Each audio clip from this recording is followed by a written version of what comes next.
श्री स्वामी समर्थ तुम्हा सर्वांचं माझ्या चॅनलमध्ये मनापासून स्वागत आहे। तर बघा, नवरात्रीत दुर्गा सप्तशती पाठ कसे करायचे, नियम व अटी काय आहेत, तसेच देवीचे 14 पाठ आपल्याला करायचे आहेत, ते कसे करायचे, आपल्या कुलदेवीची सर्वात प्रभावी सेवा आहे, हे सर्वांनी या नवरात्रीमध्ये करायचीच आहे। तर बघा, नवरात्र लवकरच सुरू होणार आहे, तर दुर्गा सप्तशती पाठ कसा करावा, नियम काय, हेच मी तुम्हाला आजच्या व्हिडिओमध्ये सांगणार आहे। व्हिडिओ पूर्ण बघा जेणेकरून तुम्हाला संपूर्ण माहिती मिळेल। जर तुम्ही चॅनलवर नवीन असाल तर चॅनलला सबस्क्राइब करायला मात्र विसरू नका आणि व्हिडिओला लाईक करायला मात्र विसरू नका।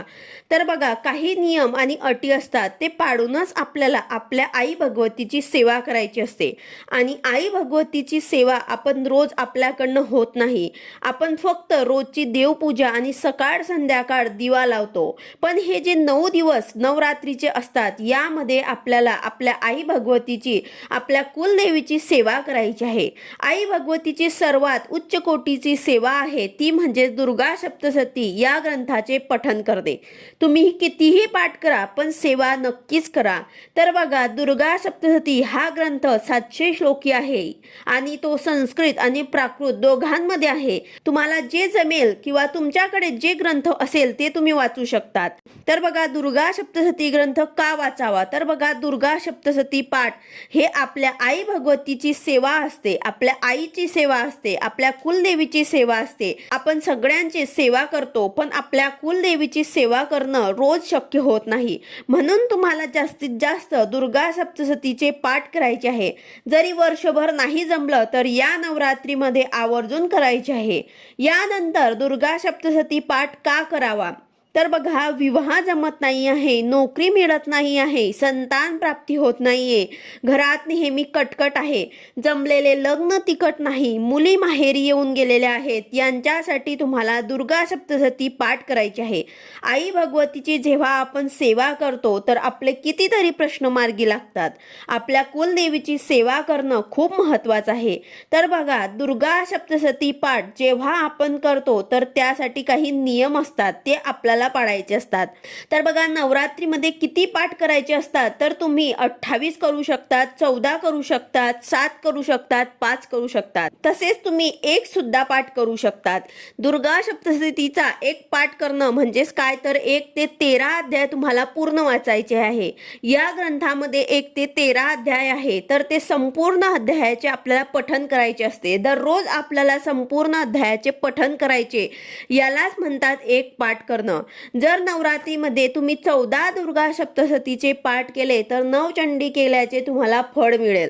नवचंडी जेव्हा आपल्या घरात करायची असते तर खूप खर्च येतो, पण जेव्हा दुर्गा सप्तशतीचे 14 पाठ तुम्ही तुमच्या घरात करणार तर घरामध्ये नवचंडी केल्याचे तुम्हाला फळ मिळते। एवढी प्रभावी सेवा आहे दुर्गा सप्तशती पाठ करणं। तर बघा, नवरात्रीमध्ये 9 दिवसांमध्ये तुम्हाला 14 पाठ कसे करायचे, तर बघा, 9 दिवसांमध्ये जर तुम्ही 2-2 पाठ वाचले तर तुमचे 18 पाठ तुमचे होतील, पण आपल्याला 14च पाठ करायचे आहे। तर पहिल्या दिवशी तुम्ही 2 करा, दुसऱ्या दिवशी 2 करा, तिसऱ्या दिवशी 2 करा, चौथ्या दिवशी 2 करा आणि 5व्या दिवशी 2 करा। अशा प्रकारे तुमचे 10 पाठ पूर्ण होतील। त्यानंतर तुम्ही 1-1 पाठ करू शकतात।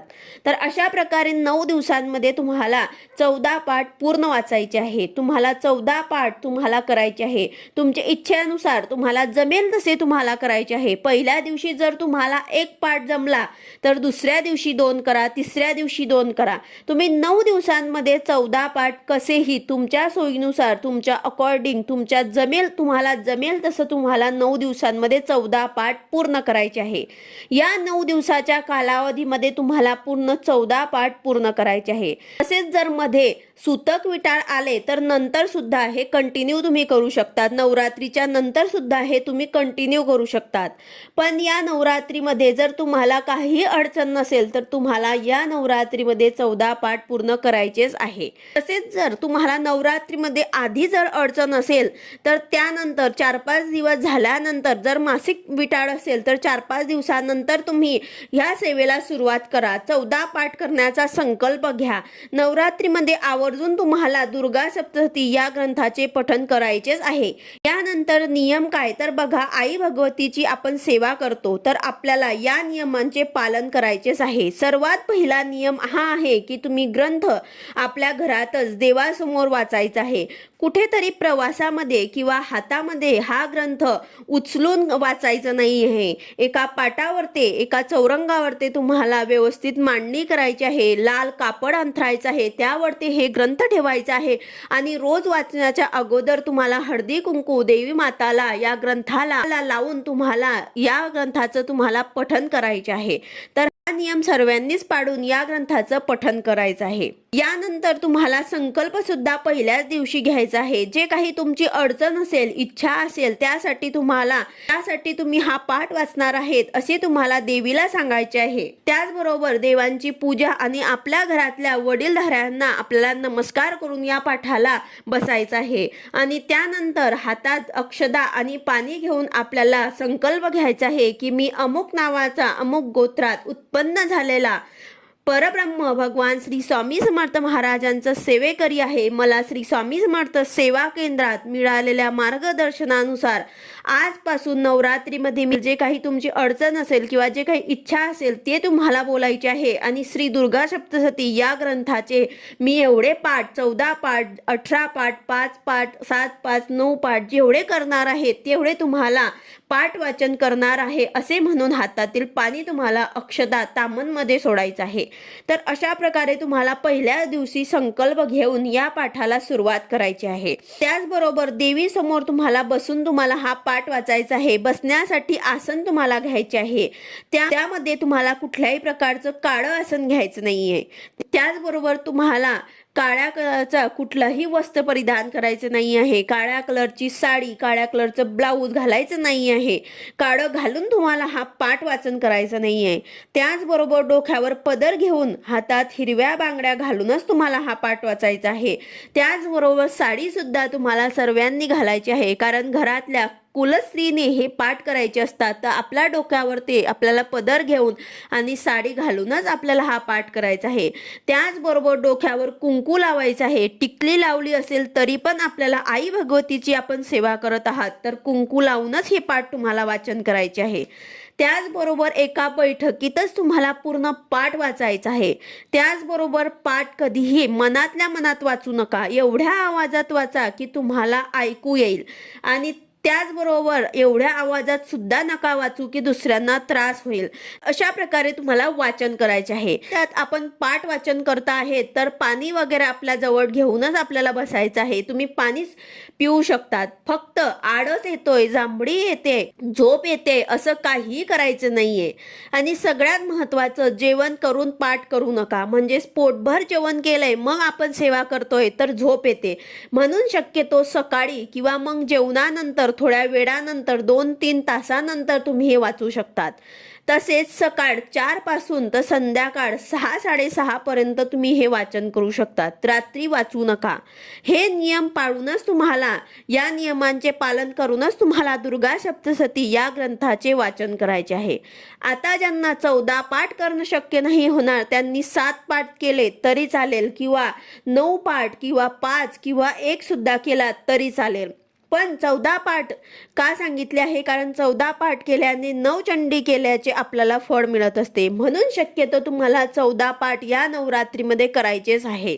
आता बघा, 1 पाठ करणं म्हणजेच काय, तर तुम्हाला या ग्रंथामध्ये दिले आहे दिव्या कवचम, अर्गला स्तोत्रम, अथ किलकम स्तोत्रम आणि त्रिसूक्त. यानंतर दुर्गा सप्तशती या ग्रंथाचे 1 ते 13 अध्याय आपल्याला वाचन करायचे आहे. त्यानंतर तंत्रोक्त देवी सूक्त, प्राधानिक रहस्य, वैकृतिक रहस्य, मूर्ती रहस्य, त्यानंतर देव्यापराध, क्षमापण स्तोत्र वाचून आपल्याला हा ग्रंथ पूर्ण वाचन करायचा आहे. यालाच म्हणतात 1 पाठ करणं.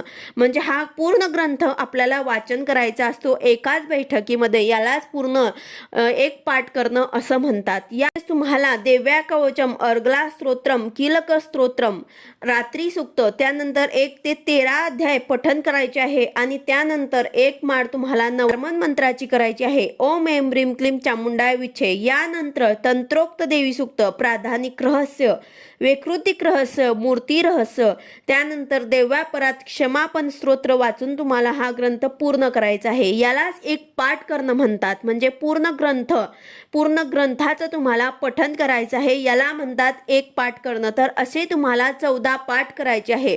म्हणजेच तुम्हाला पूर्ण ग्रंथ हे 14 वेळा वाचायचं आहे. 14 पाठ तुम्हाला करायचे आहे. हा पूर्ण ग्रंथ वाचायला तुम्हाला 1.5 ते पावणे 2 तास लागतात. यानंतर आता ज्यांना फक्त एकच पाठ करायचा आहे पूर्ण 9 दिवसांमध्ये, तर तुम्हाला दुर्गा स्तोत्र, नामस्तोत्र, त्यानंतर देव्या कवचम, अर्गला स्तोत्र, कीलक स्तोत्र, रात्री सूक्त, त्यानंतर 1 अध्याय असं तुम्हाला पहिल्या दिवशी वाचायचं आहे. त्यानंतर दुसऱ्या दिवशी तुम्हाला अध्याय 2, अध्याय 3 वाचायचा आहे. त्यानंतर तिसऱ्या दिवशी 4 आणि 5 अध्याय वाचायचे आहे. असे तुम्हाला 13 अध्याय पूर्ण 9 दिवसांमध्ये पूर्ण करून 13व्या अध्यायानंतर तुम्हाला तंत्रोक्त देवी सूक्त, प्रादानिक रहस्य, वैकृतिक रहस्य, मूर्ती रहस्य, देव्यापराध क्षमापण स्तोत्र हे पूर्ण वाचन करायचे आहे. त्याचबरोबर नवार्मन मंत्राची एक माळ सुद्धा तुम्हाला करायची आहे. अशा प्रकारे तुम्हाला एक पाठ 9 दिवसांमध्ये करायचा आहे. म्हणजे जर आपल्याला पूर्ण 9 दिवसांमध्ये फक्त एकच पाठ करायचा आहे तर आपल्याला पूर्ण अध्याय वाचायची गरज नाही. फक्त 2-2 अध्याय वाचून सुद्धा तुम्ही या ग्रंथाचं पठण करू शकतात.